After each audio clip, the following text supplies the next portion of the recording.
Bonsoir mesdames et messieurs, bienvenue dans ce journal et merci de vous informer sur la télévision de la famille. Au sommaire de cette édition, lancement de la 19e convention missionnaire de l'Église des Assemblées de Dieu de 6-1 qui se tient du 16 au 19 février 2023 à Ouagadougou. C'était là le titre. Une fois de plus, bonsoir.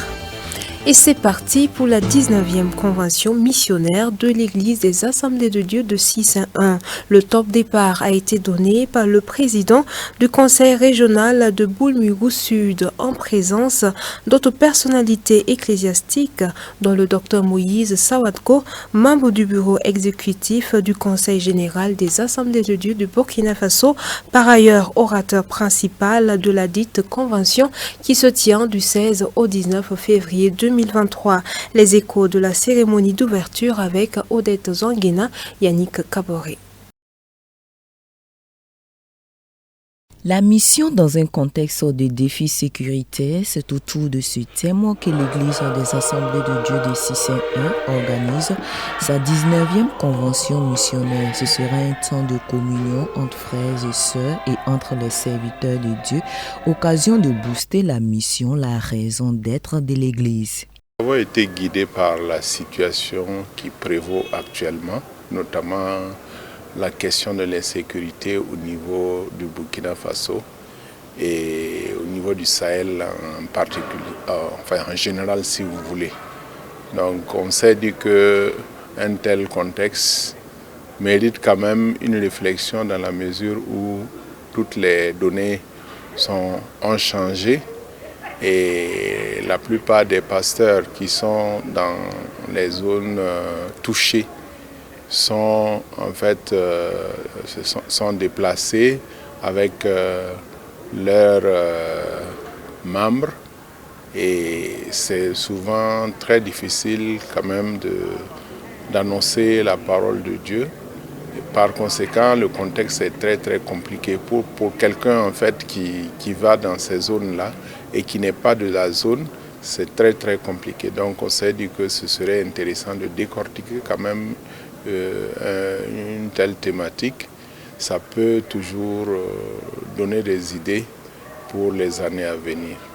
Un thème qui vient à point nommé, en croit le docteur Moïse Sawadko, orateur de l'événement, dans un contexte où la persécution des chrétiens dans les zones à défi sécuritaire a atteint des sommets depuis maintenant 10 ans, selon les données de l'ONG protestante Portes Ouvertes.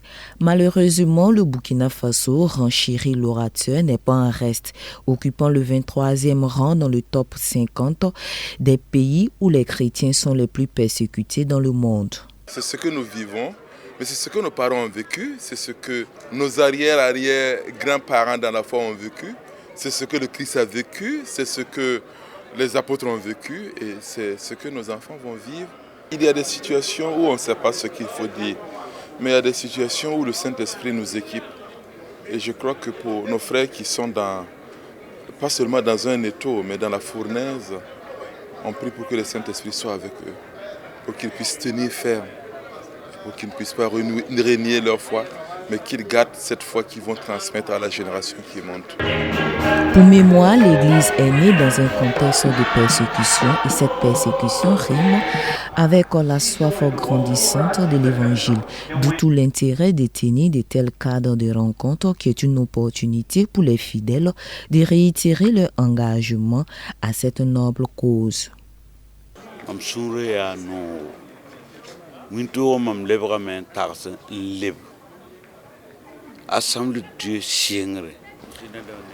Et je bénis le Seigneur pour cette convention. Et je suis reparti à la genèse de l'église au Burkina Faso. Et je me suis rappelé que quand les missionnaires venaient ici, il y avait beaucoup de poussière, ils ont subi beaucoup d'intempéries, ils ont accepté de souffrir, ils ont dormi dans des nattes en herbe, ils ont mangé nos repas locaux et pour pouvoir nous annoncer l'évangile. Et quand je me rappelle de tout ça, je félicite l'église de 601 pour tout l'effort missionnaire qu'ils font. Et je me rappelle aussi des grands efforts du fondateur, le pasteur Jean-Baptiste Sawadko, qui a posé vraiment un fondement. Et j'encourage l'église de 601 à aller de l'avant et à continuer cette œuvre missionnaire au nom de Jésus-Christ. Mbarkwendo tinha ninga psetara quelqu'un tauri ajishima semina. Pour 2023 tourne autour de 150 millions.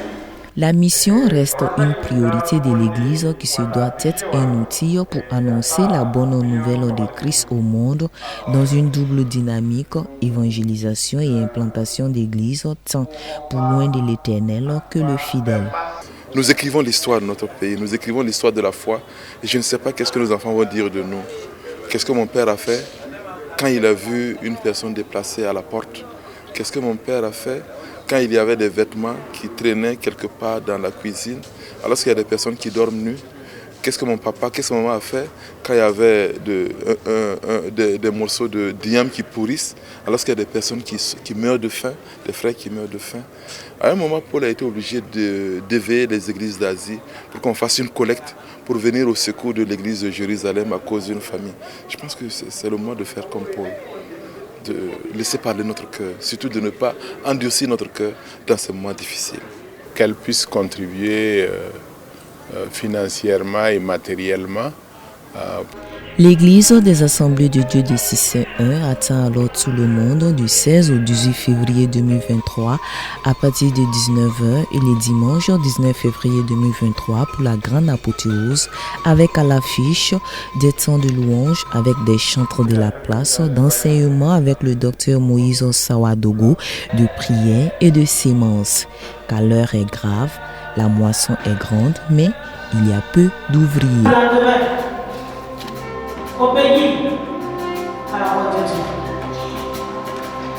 Stigmatisation et exécution extrajudiciaire dans le cadre de la lutte contre le terrorisme au Burkina Faso empire davantage la situation sécuritaire du pays.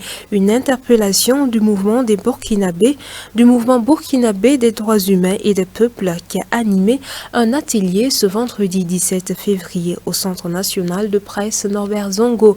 Le reportage est signé Habibalaï Bourema. Si on n'avait pas multiplié les exactions, on n'avait pas frustré les gens, on ne serait pas dans la situation dans laquelle on est aujourd'hui. Le club de la presse, préoccupé par la situation nationale difficile, a fait une halte ce vendredi dans la matinée pour réfléchir sur l'idée de la problématique des stigmatisations et des exactions extrajudiciaires dans la lutte contre le terrorisme au Burkina Faso. Après avoir fait un état des lieux, le club a réfléchi comment y remédier. Ces appels incessants au bon sens et au discernement, la machine infernale des exécutions extrajudiciaires semble inarrêtable. Par contre, nous, hommes et femmes des médias, défenseurs des droits humains, avions décidé de nous arrêter ce matin pour faire le point. D'où justement l'idée de réfléchir sur la problématique de la stigmatisation et des exécutions extrajudiciaires dans la lutte contre le terrorisme dans notre pays. Nous voulons donc faire un état des lieux et réfléchir surtout à comment y remédier. Invité pour répondre aux questions liées aux droits de l'homme, le secrétaire général du MBDHP, Mouvement burkinabé des droits de l'homme et des peuples, affirme: La posture qu'on prend sur une question de droits de l'homme est différente selon qu'on soit directement touché ou pas. Ça, c'est... Quand on est directement touché, voilà, on voit l'importance des droits humains. Mais quand on regarde les droits humains à travers l'autre et qu'on pense qu'on n'est pas touché, on se dit non, non, ce sont des intérêts et autres. Nous avons vu dans l'histoire de notre mouvement des gens aujourd'hui qui ont recours à vous parce qu'ils estiment que leurs droits sont violés. Vous les aidez à avoir un gain de cause et autres. Le lendemain, vous ne reconnaissez pas ces personnes-là. Lorsqu'il s'agit des droits d'autrui, ils prennent une position totalement différente et autre. Vous vous dites, mais qu'est-ce qui se passe? Aujourd'hui, moi, je dis, si on trouve que c'est des droits qui sont dépassés, on dit de ne pas exécuter quelqu'un de façon sommaire, là, où est le problème? Est-ce qu'il y a ici quelqu'un qui souhaiterait qu'un lui-même ou un de ses proches soit exécuté parce qu'il est soupçonné de terrorisme? On ne l'a pas pris avec des éléments de preuve, rien, parce qu'il est simplement soupçonné de terrorisme, on l'exécute. Dans un pays, c'est l'État qui est chargé, en tout cas, de garantir principalement l'effectivité des droits humains. Et on dit généralement que l'État a 3 niveaux de responsabilité en matière de droits humains. Le premier niveau, c'est de respecter les droits humains, c'est-à-dire l'État lui-même ne doit pas mener des actions qui violent les droits humains. Il doit s'abstenir de violer les droits humains. Donc, obligation de respecter.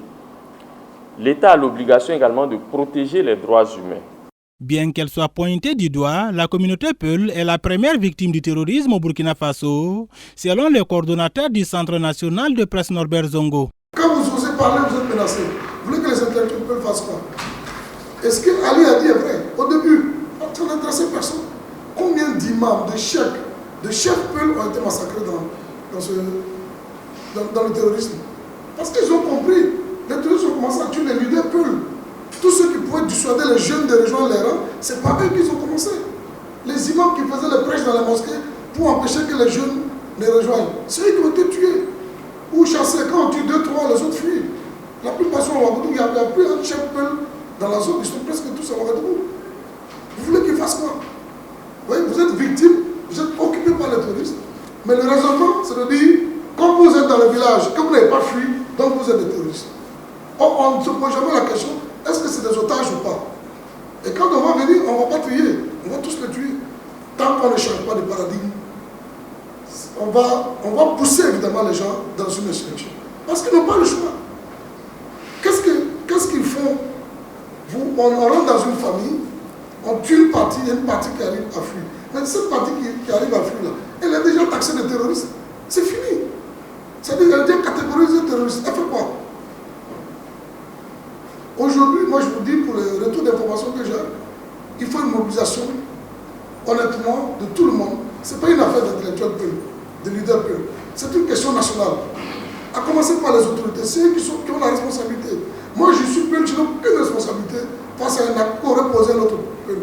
Je n'ai aucune responsabilité. Selon le secrétaire général du MPDHP, le manque de collaboration entre les forces de défense et de sécurité et les populations s'explique du fait de la peur. L'absence de FDS dans certaines localités fait que les populations, même si elles voient les FDS, ont peur de dénoncer les terroristes par peur des représailles de ces derniers. Du 11 au 12 février 2023, le Centre international de mission d'intercession et de délivrance CIMIDI a organisé une campagne d'évangélisation dans le quartier Bassenko. Plusieurs âmes ont dit oui au Seigneur et des vies ont été restaurées au grand bonheur des organisateurs. Le reportage avec les images de Yannick Kaboré. Tout est déjà accompli. À la croix du Calvaire. Il y a 2000 ans de cela. Après tant pis, c'est à Bassenko que le Centre international de mission d'intercession et de délivrance CIMIDI a déposé ses valises pour prêcher aux habitants du quartier la bonne nouvelle du royaume. À l'apothéose de la croisade, environ 700 personnes avaient donné leur vie à Jésus, un résultat plus que satisfaisant de la part de ceux qui étaient à l'œuvre 5 jours durant. Et ce soir, nous avons un bilan satisfaisant parce que nous avons vu un grand nombre de personnes se donner au Seigneur Jésus-Christ et recevoir comme leur Seigneur et leur Sauveur personnel. Nous voyons encore une mobilisation des populations qui sont venues vraiment écouter la parole et recevoir la parole. C'est vraiment satisfaisant. Heureux de pouvoir être témoin d'une telle avancée de l'évangile, l'orateur du jour, le prophète Emmanuel Sawadko, dit ne pas vouloir s'arrêter là. L'objectif est que tous les recoins de la ville de Ouagadougou entendent cette bonne nouvelle. C'est une nouvelle cité, un nouveau quartier. Et au vu de la mobilisation des habitants de ce quartier-là, cela nous a beaucoup réjouis. Et hier, aujourd'hui, nous avons eu un total de 717 nouveaux convertis qu'on a pu recenser.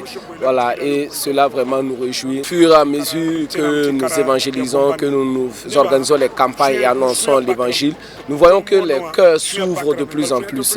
Et cela nous réjouit de voir que même dans les quartiers, les gens quittent d'autres quartiers, d'autres zones pour rejoindre les sites d'évangélisation. Et cela nous réjouit, cela nous encourage. Et au fur et à mesure, nous allons continuer à annoncer l'évangile un peu partout à Ouagadougou pour le salut des âmes, pour gagner plus d'âmes pour le royaume de Dieu.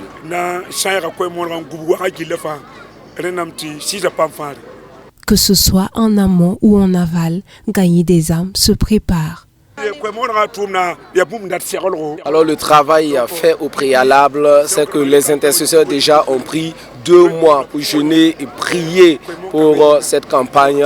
Et il y a également l'équipe d'évangélisation qui envahit le quartier et l'équipe fait des porte-à-porte pour annoncer déjà la tenue de ce programme. Alors pour les nouveaux convertis, il y a l'équipe de suivi.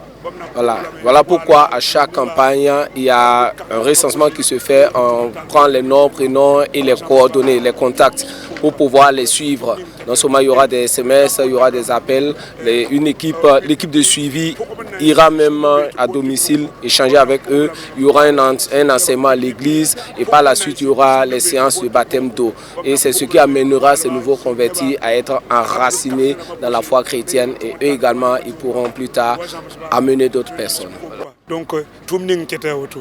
La prochaine destination est connue. Un rendez-vous est pris du 25 au 26 février à Songandé.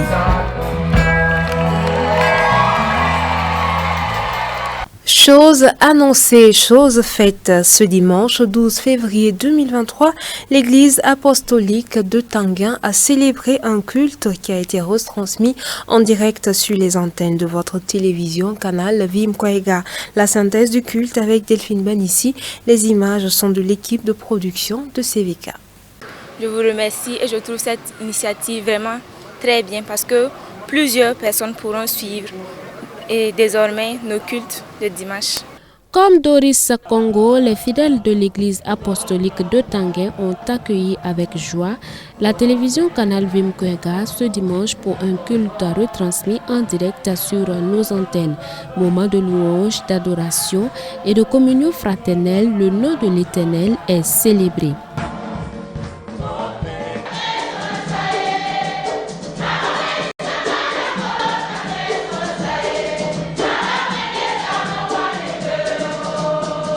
Pourquoi Dieu permet-il que l'Église soit persécutée? C'est l'intitulé de la manne du jour donné par l'apôtre Étienne Bazier, premier responsable de cette assemblée. Se basant sur Actes le chapitre 7 à partir du verset 55, l'homme de Dieu a énuméré 4 raisons pour lesquelles Dieu permet que l'Église rencontre des difficultés par moment.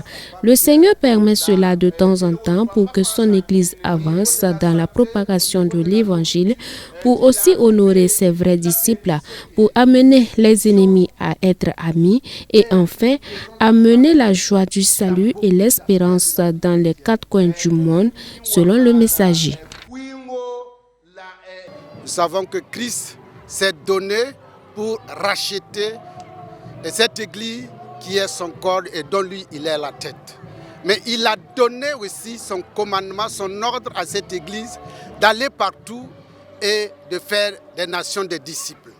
Mais le constat est que après être revêtu de cette puissance, l'église n'a pas bougé de Jérusalem. Et le Seigneur, en quelque sorte qui est souverain, veut que l'église aille pour cette mission. C'est pourquoi il y a eu quand même ce que nous disons humainement, c'est dur qu'il y ait mort d'hommes et qu'il y ait des difficultés, mais c'est pour que la bonne nouvelle puisse aller là où le Seigneur l'a dit. Donc nous devons vraiment comprendre ça, que c'est pour nous amener à aller. Et ce serait bon pour nous, une fois que nous sommes revêtus de la puissance, de ne pas attendre d'être persécutés avant de le faire. Un message ayant eu un écho favorable auprès des fidèles.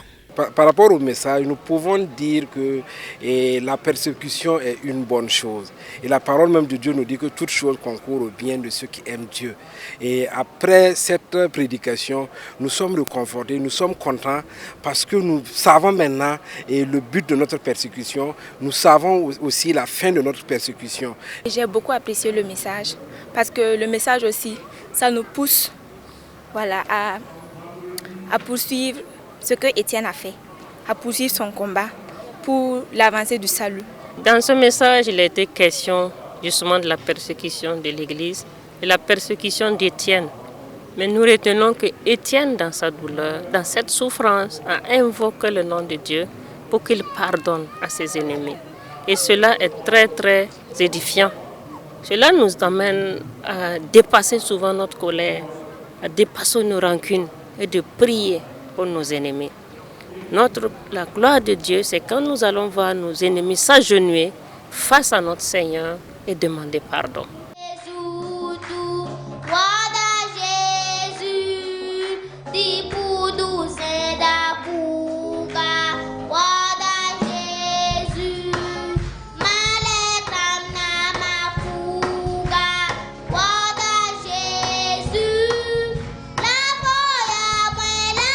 C'est un culte en direct qui a été suivi et salué par plusieurs téléspectateurs à travers le monde.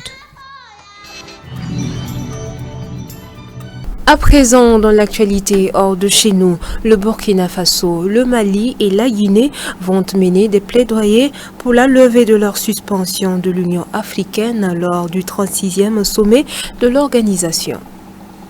Le Conseil Paix et Sécurité de l'Union africaine se réunira pour décider d'une éventuelle levée de la suspension du Mali, du Burkina et de la Guinée.